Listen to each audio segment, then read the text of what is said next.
invited every single athlete that they could find or think of with Japanese blood in them, and it was a lot. I mean, Johnny Morton, Chad Morton, this Devin Setaguchi, just with the Sharks now, certainly wasn't at that time, but there's certainly pop up here and there.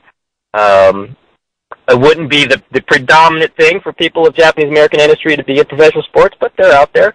And I think, like any population, you're going to have tremendous athletes, and you're going to have a lot of people who aren't tremendous athletes. How does your family and your relations relate to you choosing to become a sports writer? I think I brought up before, we have 4 boys, so and 2 parents who love sports, love to watch sports, love to talk sports. So it just was part of the conversation. It was part of what we did. We played. I played, youth sports all the way through high school.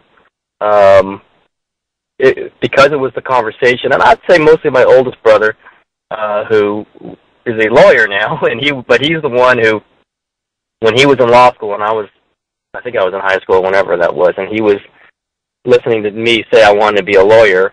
He was saying, I don't know if you want to do that. You're like me. Why don't you try something else? If you can write, find yourself a job there, and if you could write sports, hey, that would be incredible. And I never really thought about it at that point.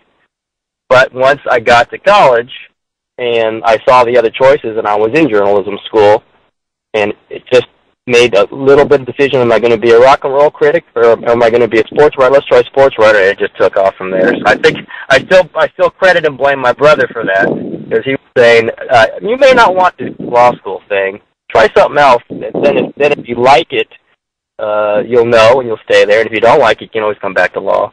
And I never even blinked once I started getting into sports writing. Didn't even blink. It just became part of what I was. Ridiculously natural for me, bad or good, through the bad times and good times. Never been a moment's hesitation, and that's what I ought to be doing.